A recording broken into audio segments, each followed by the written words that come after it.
Everyone, welcome back. सो दोस्तों, आज हम बात करेंगे 12th स्टैंडर्ड के चैप्टर नंबर 12 के बारे में, which is applications of biotechnology. तो यार, ये चैप्टर हम ऑलरेडी स्टार्ट कर चुके हैं, जिसमें मैंने आपको बताया था कि बायोटेक्नोलॉजी अलग अलग फील्ड्स में बहुत ही इंपॉर्टेंट रोल प्ले करती है। तो आज हम जिस चीज के बारे में बात करेंगे वो क्या है? वो है production of insect resistant plants।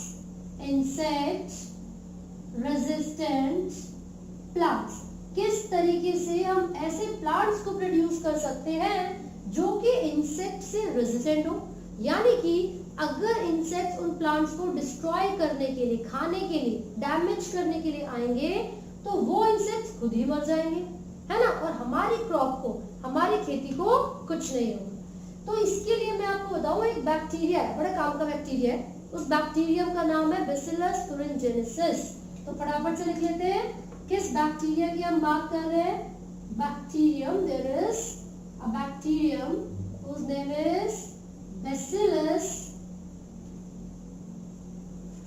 thuringiensis। ठीक है भाई, शॉर्ट में इसको हम क्या बोलते हैं? BT in short. तो ये जो बैसिलस thuringiensis यानी कि बीटी बैक्टीरिया है, ये क्या करता है? ये कुछ ऐसे प्रोटीन्स को, कुछ ऐसे इनएक्टिव प्रोटीन्स को प्रोड्यूस करेगा जो कि इंसेक्ट की बॉडी में जाते ही एक्टिव हो जाएंगे और इन इंसेक्ट्स को किल कर देंगे। ठीक है, ये कौन कौन से इंसेक्ट्स हैं जो कि हमारी खेती को बर्बाद करते हैं? फटाफट से यहाँ पर देख लेते हैं। तो हमें ये याद रखना है कि जो बीटी है वो एक ऐसा बैक्टीरियम है जो कि इंसेक्टिसाइडल प्रोटीन्स को प्रोड्यूस करेगा। इंसेक्टिसाइडल का मतलब है इंसेक्ट्स को किल करने वाला प्रोटीन। तो यहाँ पर आप देखिए कुछ कैटेगरीज आपको इंसेक्ट की दी हुई है, जैसे कि लैपिडोप्टेरन्स, ठीक है, इसमें टोबैको वॉर्म्स और बर्ड वॉर्म्स आते हैं। Tobacco worms, bird worms, right. दूसरी आपको सिलोप्टेरन दे रखी होगी, सिलोप्टेरन्स, इसके अंदर बीटल्स आते हैं, ठीक है, एंड डायोप्टेरन्स, इसके अंदर flies and mosquitoes, flies and mosquitoes. तो ये कुछ ऐसे इंसेक्ट्स हैं, these are the categories of insects जो कि हमारी खेती को डिस्ट्रॉय करने के लिए रिस्पॉन्सिबल है। तो इन्हीं इंसेक्ट्स को किल करने का काम एक बैक्टीरियम कर रहा है जिसका नाम है बैसिलस thuringiensis। लेकिन कैसे करेगा वो ये काम? क्वेश्चन तो यही है। तो देखिए, ये जो बीटी है वो एक्चुअल में क्या करता है? ये प्रोड्यूस करता है एक क्रिस्टलाइन प्रोटीन को, जिसको हम कहते हैं insecticidal protein. Insecticidal protein, insects को किल करने वाला प्रोटीन। तो यार, ये बीटी को किल क्यों नहीं कर रहा? अगर वो इतना हार्मफुल है, अगर वो एक ऐसा केमिकल है जो इंसेक्ट्स को किल कर सकता है, तो वो बैसिलस thuringiensis को किल क्यों नहीं कर रहा है? क्योंकि जब इन बैक्टीरिया के अंदर इसकी प्रोडक्शन होती है तो इनएक्टिव फॉर्म में होती है।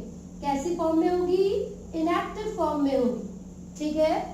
तो जो क्रिस्टलाइन प्रोटीन यहाँ पर प्रोड्यूस हुआ था वो इनएक्टिव फॉर्म में है, और जब ये प्रोटीन प्लांट्स के अंदर जाएगा और उस प्लांट को डिस्ट्रॉय करने के लिए कोई इंसेक्ट आएगा, मान लीजिए हम लिख रहे हैं as soon as this protein enters the mosquito's body, या फिर मॉस्किटो के गट में, जैसे ही ये प्रोटीन मॉस्किटो के गट में जाएगा, क्यों भाई? क्योंकि मॉस्किटो खा रहा था उस क्रॉप को जिस क्रॉप में आपने इस इंसेक्टिसाइडल प्रोटीन को इंट्रोड्यूस करवाया था। तो जब वो इंसेक्ट उस खेती को डिस्ट्रॉय करने के लिए खाने की कोशिश करेगा, तो उस मॉस्किटो के गट में जाते ही ये जो इनएक्टिव प्रोटीन था, इंसेक्टिसाइडल प्रोटीन, वो एक्टिव हो जाएगा। क्यों? क्योंकि मॉस्किटो के गट में एल्कलाइन पीएच होती है, क्योंकि मॉस्किटो के गट में एल्कलाइन पीएच होती है, और ये एल्कलाइन पीएच एक एप्रोप्रिएट कंडीशन देती है उस प्रोटीन को एक्टिव होने के लिए। तो जैसे ही मॉस्किटो के गट में जाकर वो एक्टिव होगा, धीरे धीरे जो मॉस्किटो की एपिथेलियल वॉल है, जो एपिथेलियल लेयर है, ये उसके सेल्स में लाइसिस करवा देगा, break down of cells. As a result cells swell करेंगे और मॉस्किटो की डेथ हो जाएगी।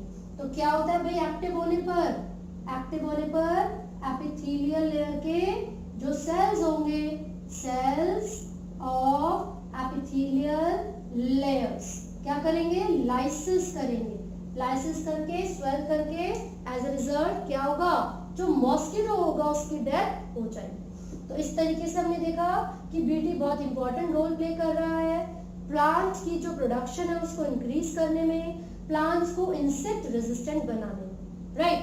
लेकिन सबसे इंपॉर्टेंट चीज जो हमें यहाँ पर जाननी है वो ये है कि ये जो प्रोटीन बना है वो कुछ स्पेसिफिक जीन्स की मदद से बना है, वो कुछ स्पेसिफिक जीन्स की मदद से बना है जो कि बैसिलस thuringiensis के अंदर थे। कौन से जीन्स थे भाई, उनको कहते हैं क्राई जीन्स, उनको क्या कहते हैं, क्राई जीन्स। तो आपको ये याद रखना है कि उस बैक्टीरिया के अंदर जो जीन्स प्रेजेंट है पहले से, जो प्रोटीन्स को बना रहे हैं, वो टारगेट स्पेसिफिक होते हैं। क्या होते हैं वो, टारगेट स्पेसिफिक, टारगेट स्पेसिफिक। ऐसे नहीं कि मुंह उठा के किसी भी इंसेक्ट को मार दिया, है ना। तो ये डीडीटी की तरह नहीं है, ये ऐसे इंसेक्टिसाइड या पेस्टिसाइड नहीं है जो कि किसी भी ऑर्गेनिज्म को हार्म पहुंचाएंगे। नो, ये टारगेट स्पेसिफिक होते हैं, यानी कि जो क्रायोजीन एक स्पेसिफिक क्रायोजीन है वो एक स्पेसिफिक टाइप ऑफ इंसेक्ट को किल करने के लिए ही रिस्पॉन्सिबल होगा।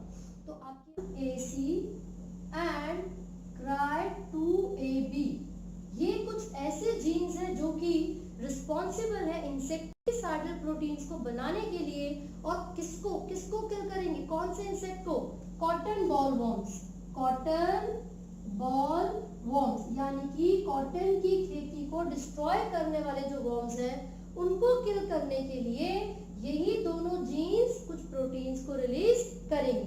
And another one is Cry1AB, ये क्या करता है, कॉर्न बोरर, कॉर्न बोरर यानी कि कॉर्न की, मक्का की खेती में जो डिस्ट्रॉय करने वाले इंसेक्ट होंगे उनको किल करने का काम Cry1AB जीन का होगा।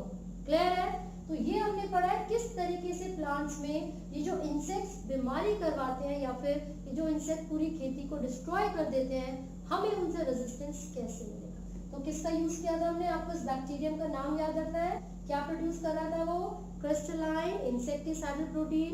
वो कौन कौन सी कैटेगरीज है इंसेक्ट की जिसके अगेंस्ट से काम करेगा, 3 यहाँ पर ऑर्डर्स आपने पढ़े हैं, ठीक है, लेपिडोप्टेरन, सिनोप्टेरन, डायप्टेरन। इनके एग्जांपल्स आपको याद रखने हैं।